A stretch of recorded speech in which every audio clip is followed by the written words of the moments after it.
They lived in California, and they bought a home in Oakland, and they had fixed it where my husband and I and the children could move in with them. And my aunties always said, because not either one of them had children, they were married, never had children, they said those children never want for anything. And they just kept my babies clothed, and just, we always had plenty. And but you finally came back to San Marcos. I came back because when I got pregnant that last time, I thought, I don't want no more babies. And, you know, it got so well, in every married life, you know, you have arguments and everything. I guess so I didn't want him to touch me or anything. And so it was just best, and I wanted to go home. And my grandmother said, well, if that's what that, like I said, I'm a spoiled brat. Because I would say, you know, I want to do this. No, sweetheart, we can't do it. But I want to. No, sweetheart. And I want this. Baby, we can't afford it. I want it. And one day I told him, I said, I want to go to the show. It's a good movie on. I want to go see it. And he was tired because I didn't work. And he was tired, and I went to the beauty shop and got my hair fixed all pretty. I want to go to the show. Sweetheart, not today. I don't want to go. I'm tired. And so we were washing diapers. We had to rub them out on the rub board. He would come home, and he would rub them on the rub board, and I would rinse them. So he didn't want to go to the show, and I took one of those wet diapers and slapped him across the face with it. And he didn't say anything.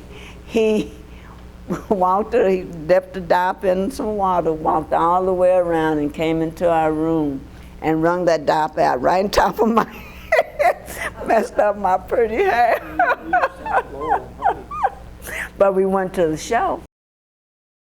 And we had a meeting to talk about the teachers not having their jobs and everything. The black teachers. Mm-hmm. Right. And we had a meeting, a town meeting, everybody.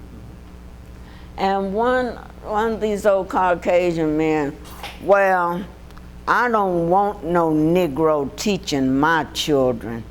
And so Miss Catherine Hardeman was sitting over there. Bless her heart, she got up and she stood over that man. What do you mean you don't want no Negro teaching your child? All your lives we've been teaching you. When your mom and daddy didn't have time to teach you, we taught you how to sit at the table, what spark to use and everything.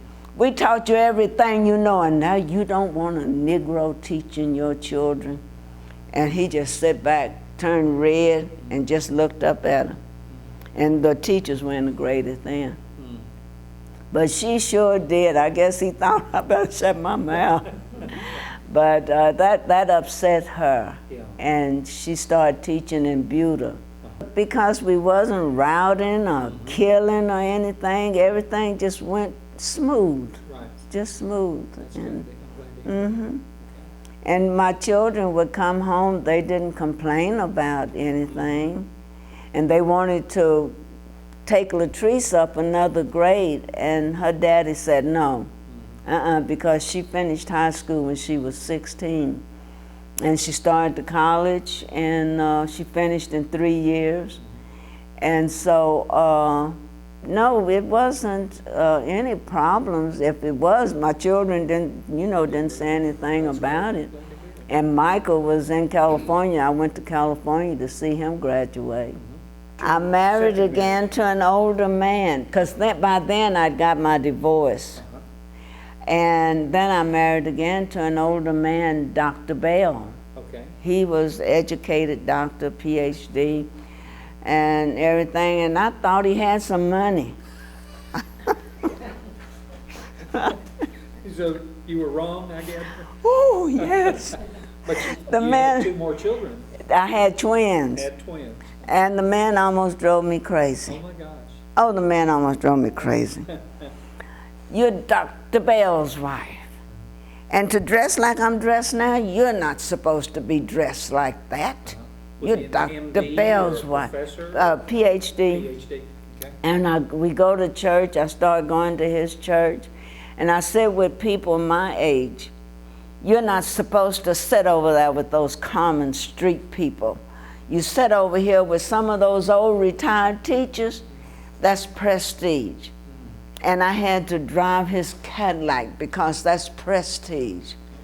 And you're Dr. Bell's wife. Ooh, it made me so, oh, I felt like killing him. And How long did that last, man? it didn't last too long. Okay. I told him I wanted a divorce. You're not going to leave me in this big fine house. I said, when you met me, I wasn't living in a shack. Yeah. And so, yeah, I left him and took all my furniture with me because this big fine house didn't have any furniture. Okay. But you raised the 2 children. Oh, yeah, my Your twins, daughters. they're 44 now. Okay. And then I married again. I'm not sure I knew there was a third. Oh, yeah, honey. Sorry. It was 3 of them. And who was the third guy? Nathaniel Pleasant. Okay. Mr. Pleasant. Okay. And Lord, Children. no, praise God, no children.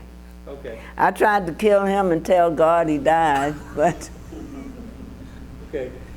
but anyway, I separated and got my divorce from him, and I bought my first husband's name back.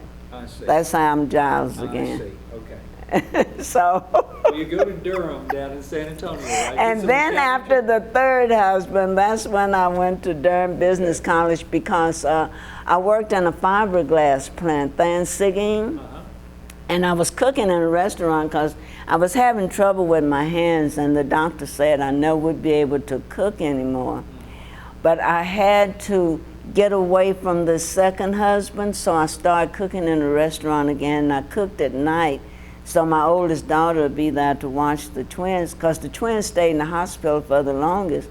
And when they were 3 weeks old, I called the doctor and asked him if I could go to work, and he said, yeah, don't do any lifting or anything. And that's when I started cooking in a restaurant, and I cooked at night so I could bring food home to my children, save every penny I could, because I was getting ready to leave this man. And so then after I cooked there for a while, I heard they were hiring at the fiberglass plant there in Seguin. So I went and applied for a job, and I was hired. And I went back and gave him 2 weeks notice, and I said, I'm gonna go to work at the fiberglass because the pay is better. You going to work at the fiberglass plant, they don't hire colored folks out there. I said, well, they hired me. Well, they'll probably give you the hardest, dirtiest job they got. And I said, no, they're going to train me to be an inspector. And he went and got the day cook and told me I could go home right then and there, because he didn't want me there anymore. And so Okay. I said, I can rest for 2 weeks.